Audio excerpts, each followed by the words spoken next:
日本獼猴係世界上唯一嘅猴子，可以享用自己嘅熱水浴池。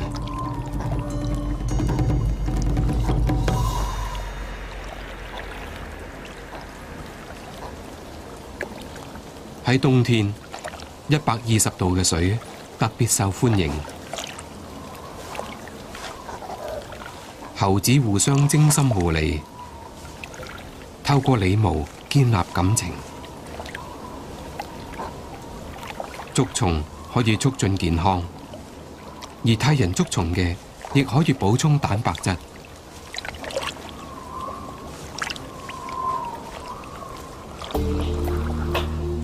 但係呢種猴子水療係專有嘅，只有猴群領袖同佢嘅子女至有權享用。若猴被拒諸門外，雖然毛會因為寒冬而變厚，但係被拒絕仍然好難受。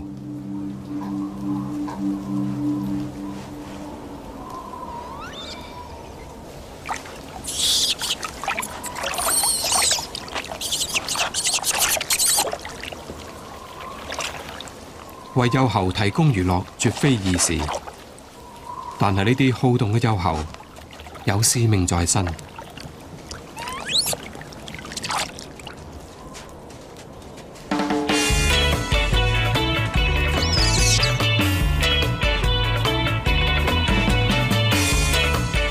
日本獼猴係唯一識猜雪球嘅猴子。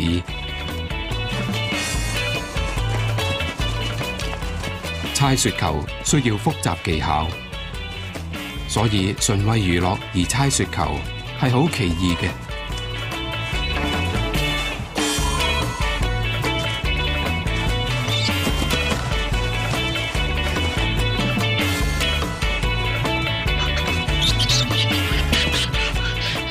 獼猴仲未發展至成熟嘅打雪戰，但係呢啲咁聰明嘅猴子可以迅速互相學習新技巧，所以邊個知道將來會混亂成點？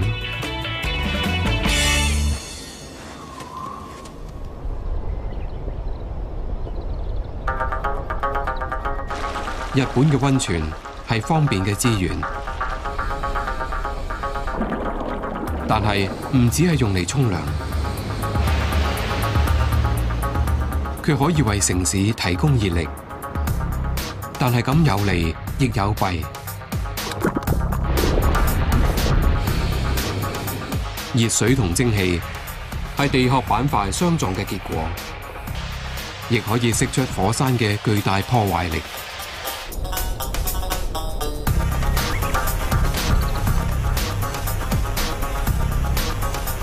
全球有1/10嘅活火山位於日本。唔穩定嘅地質情況導致大地震，多年嚟奪去幾十萬人嘅性命。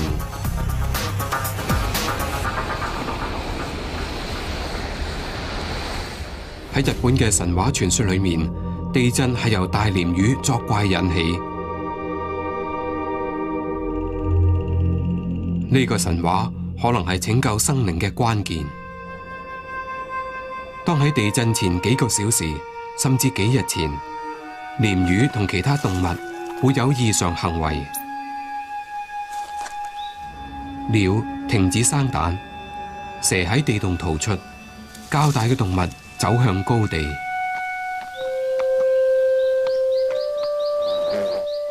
有啲日本科學家認為，可以透過監察動物行為作為警告系統，但係目前大自然仍然佔上風。喺鄂霍次克海，嚟自俄羅斯嘅冷風吹動浮冰，直至堵塞。北海道西北面，海面滿布海冰。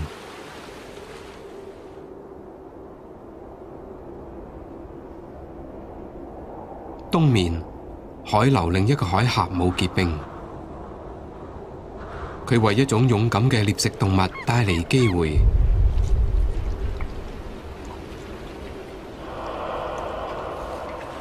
虎頭海雕，當地人稱佢做大雕。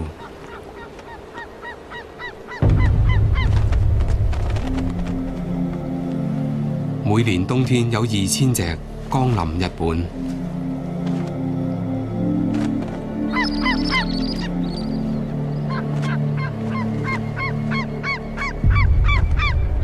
佢哋並唔孤單，較細嘅白尾海雕會跟隨而嚟。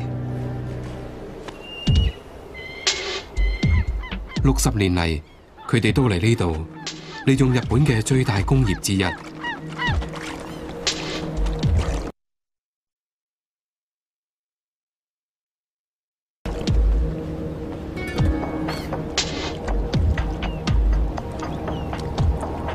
1980年代，日本捕魚業好蓬勃，每年漁獲達1100萬噸，係全球之冠。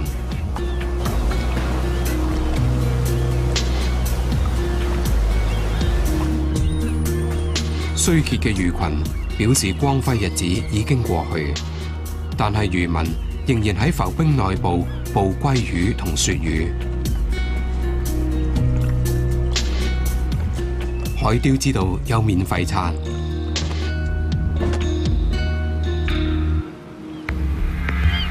每日漁船回岸就係開餐嘅時候。有啲魚由網入面滑出嚟，有啲被抌到海上，等海雕搶奪。兇猛利爪，加上翼展超過8尺，捕魚簡直不費吹灰之力。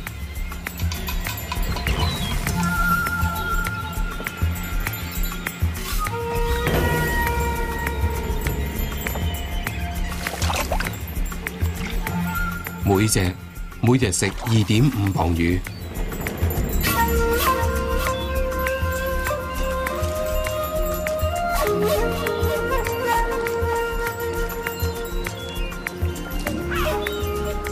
當供應有限，海雕會守護獵物。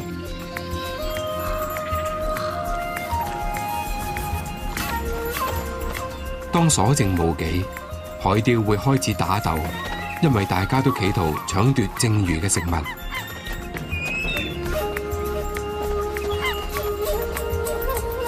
爪係可怕嘅武器，但係好少戰鬥致死。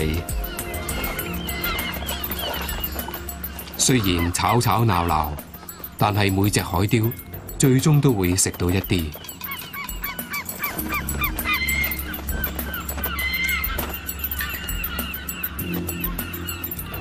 但係免費餐唔會維持好耐。如果海雕想喺呢個海岸生存落去，必須繼續適應一個不斷被人類改變嘅環境。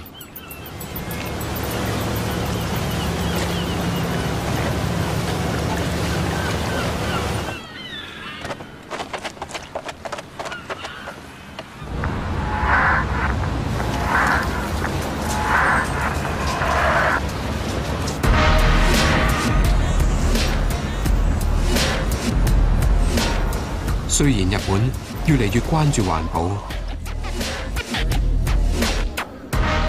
呢啲島嶼嘅野生動物嘅求生秘密，主要視乎呢個地區嘅地形。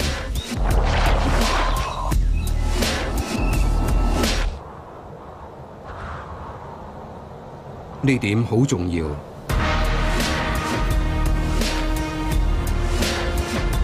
日本大部分地方係人煙罕至嘅山區。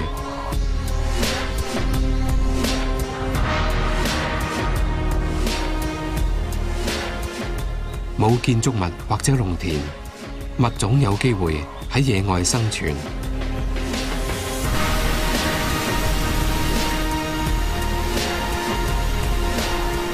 但係隨住不斷發展，動物嘅野外空間越嚟越細。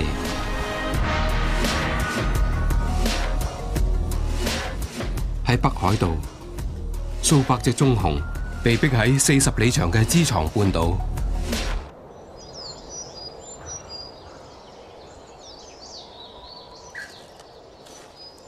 被指定為世界自然遺產。佢有好多植物、昆蟲同動物，所以雖然擠擁，但係熊唔應該捱餓。動植物種類之多，表示熊喺呢度絕對唔休息唔飽。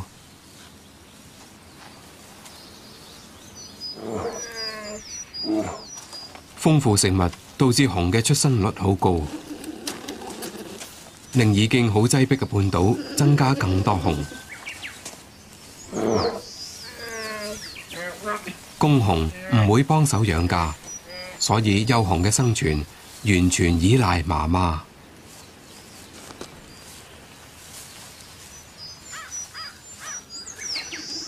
熊自細就有極靈敏嘅嗅覺，能夠聞到2里遠嘅氣味。今日空氣中有特殊氣味，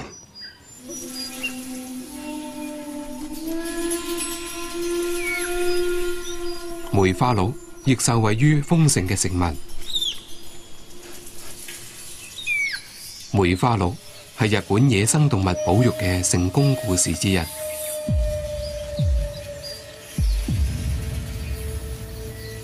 雖然喺19世紀因為被大量獵殺，以至於瀕臨滅絕，但係而家日本有超過10萬隻野生鹿，係全球擁有最多野生鹿嘅國家。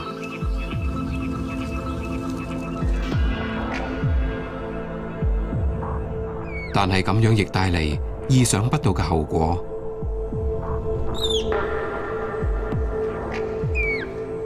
由於野外有太多梅花鹿，佢哋對森林同農田構成嚴重威脅。而家反而鼓勵獵殺梅花鹿。梅花鹿肉被視為最美味嘅野味之一。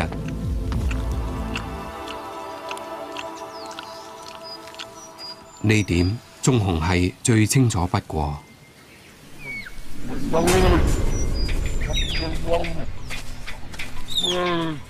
就算棕熊最快可以跑時速30里，但係都冇可能捉到敏捷嘅梅花鹿。由於食飽咗水果同漿果，佢對捕獵興趣唔大。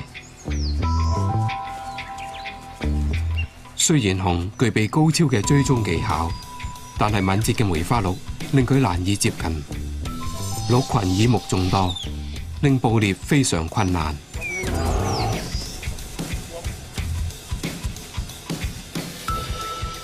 食唔到鹿肉，熊繼續上路。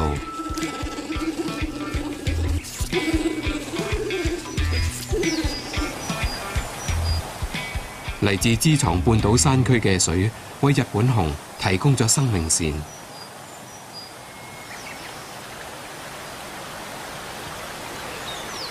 河流係10種野生鮭魚嘅繁殖地。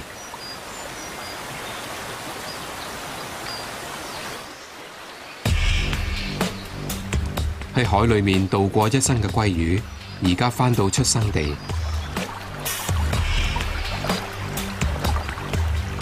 佢哋嚟呢度產卵。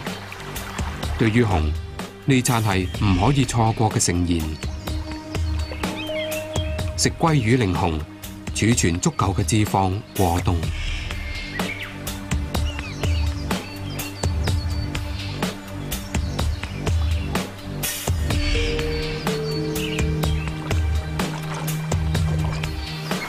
熊嘅視力好差，所以有經驗嘅熊會去淺水嘅地方，嗰度嘅鮭魚容易啲睇到同追捕。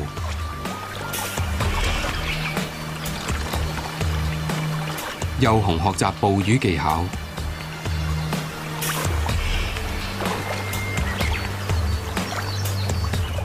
由夏末到初冬，呢度滿布鮭魚。當佢哋離開海洋，唯一嘅使命就係不惜一切到達產卵場。